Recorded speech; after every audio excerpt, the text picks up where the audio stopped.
Hi there, everybody. I'm John Allen, and this is Last Week in the Church. Today, I'm going to be breaking down for you 4 major stories from the last 7 days. The Pope is going to Iraq. We've had an overhaul, or is it just a makeover, at the Vatican's financial watchdog.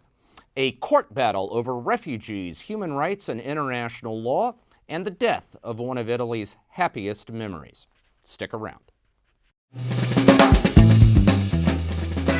All right, we begin today with news this week that from the Vatican that the Pope is confirming that he is going to travel to Iraq March 5th through the 8th. This, of course, is the first trip Pope Francis will have made post-coronavirus pandemic, although the pandemic is hardly over. And it is also the first time a Pope will be traveling to Iraq. There is a sense in which this trip has been being prepared for more than 20 years. It was 1999 when St. John Paul II announced his intention to travel to Iraq as part of the Great Jubilee year of 2000. He wanted to retrace the footsteps of the Bible, beginning with Ur of the Chaldees, the traditional birthplace of Abraham, then go to Egypt, where, of course, the Holy Family had gone in exile, and then finish up in Jordan, the Palestinian territories, and Israel.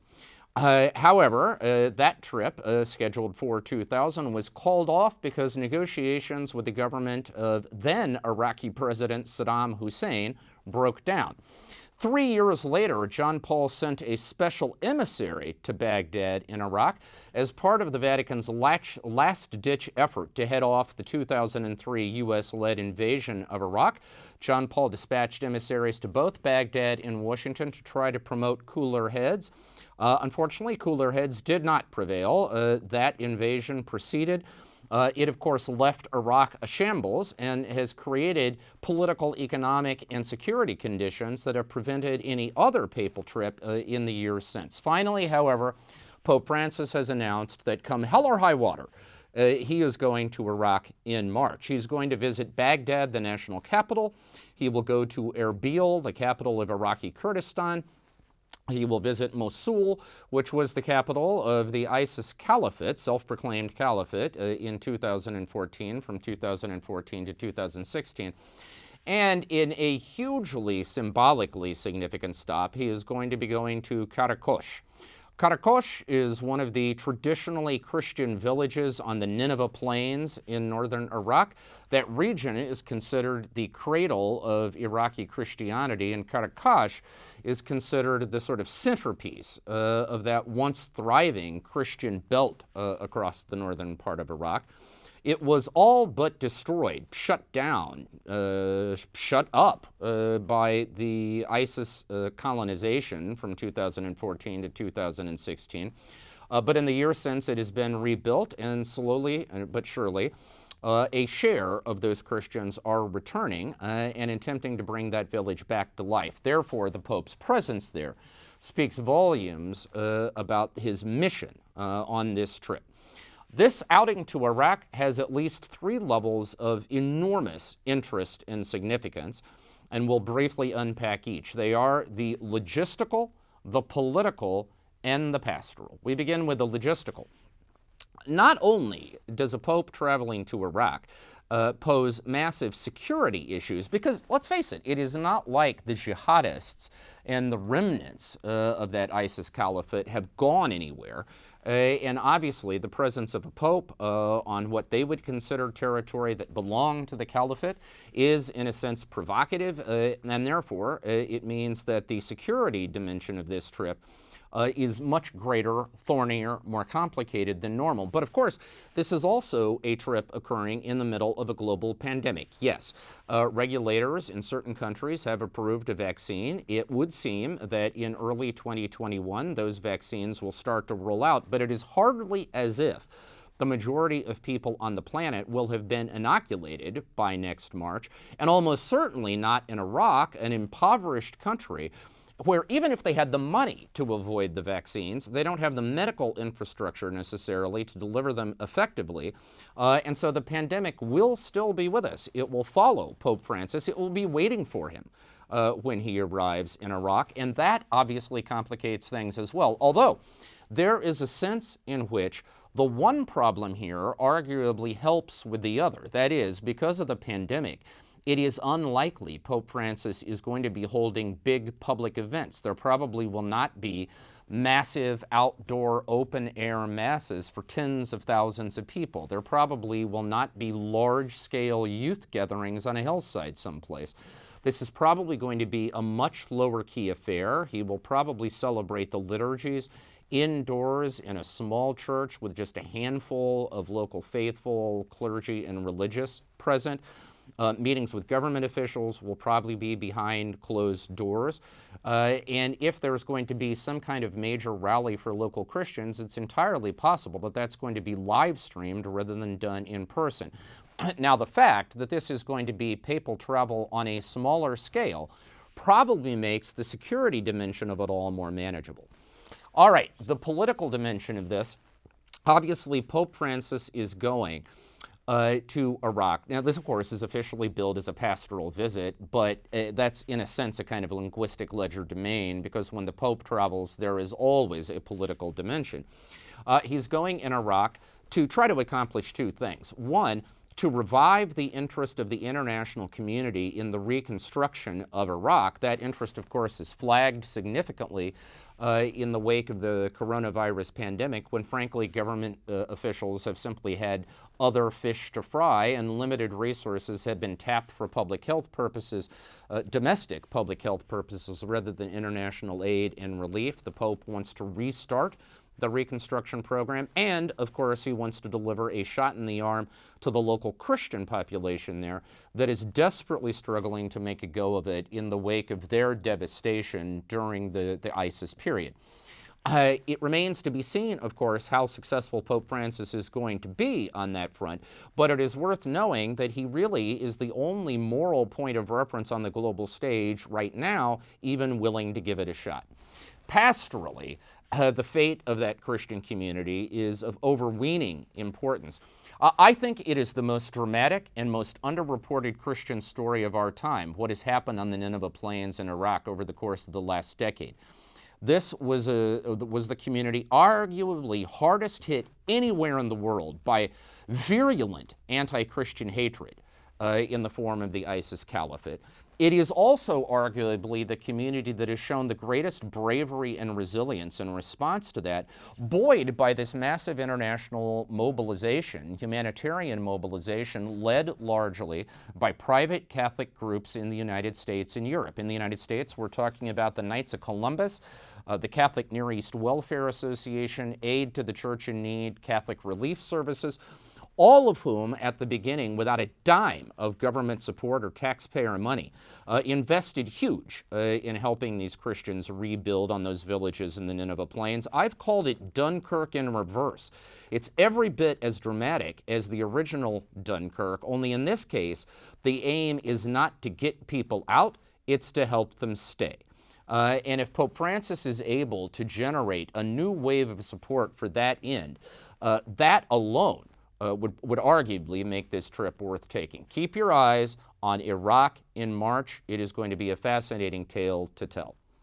All right, our second story this week. The Vatican announced what it is describing as a significant overhaul of its financial watchdog unit, known by its Italian acronym AIF, which stands for Autorità Informazioni Finanziaria, AIF. It is now to be known as the Autorità di Supervisione e Informazione Finanziaria, or ASIF. And the idea is that its role is being beefed up. It has been given new powers of supervision over the entities it regulates, which is primarily the Institute for the Works of Religion, or the so-called Vatican Bank. Now, you may recall that in 2020 began with AIF suspended from the Egmont Group, that's the Council of Europe's consortium of national financial intelligence units, because the former president of AIF, a Swiss lawyer by the name of René Brühlhart, interestingly, there's an Iraqi connection there because Brühlhart rose to fame in 2003 as the chair of the Egmont Group that tracked down ownership of Saddam Hussein's private jet and restored it to the people of Iraq, its rightful owners. Well, in any event, Brulhart, who the Vatican brought in to great fanfare as the White Knight who was going to make things right, he was run out of town on a rail amid the burgeoning London financial scandal. The Egmont Group didn't like it because Brulhart's stock remains very high there, so they suspended the Vatican. Finally, the Vatican appointed a new president, and that suspension was lifted. But there was still great suspicion and skepticism about what was actually going on. Now, Moneyval, which is the Council of Europe's anti-money laundering inspection unit, recently completed its latest round of inspection of the Vatican. It's the first time they've been on the ground since the Brulhart debacle happened. They are expected to present their report next April during Moneyval's plenary assembly in Brussels. That's probably when we will know what grade the Vatican got. And this matters, and not just from a PR point of view, because if a national actor, and of course the Vatican is an independent sovereign state, if a national actor ends up on blacklists, such as those informally put out by Moneyval, then they can be frozen out of international markets, or transaction costs for the transactions they want to carry out become significantly higher because the other party will charge much higher due diligence fees to insulate them from any potential risk. So at a time when the Vatican deficit is already ballooning and when they have an unfunded pension crisis that could put cause the whole house of cards to fall down in 20 years, this is the wrong time for the Vatican to end up on an international blacklist. And so all eyes will be on that Moneyval meeting and Moneyval report in April. We will know then whether this was a real overhaul or just a cosmetic makeover. All right, court case. In Italy, the figure closest to the kind of profile that Donald Trump has in the United States would be a politician by the name of Matteo Salvini. He is the leader of the populist far-right Lega Party, known, much like Trump, for his anti-immigrant stands, his cultural conservatism. Actually, there are many other parallels between Trump and Salvini. They are both easily the most divisive, polarizing political figure in their countries. Both men are cultural conservatives, despite the fact that both have 2 divorces on their record. And Salvini, like Trump, plays to the religious right in Italy. The only difference is in America, the religious right is largely Protestant evangelical with some Catholic footprint. In Italy, it is almost exclusively Catholic.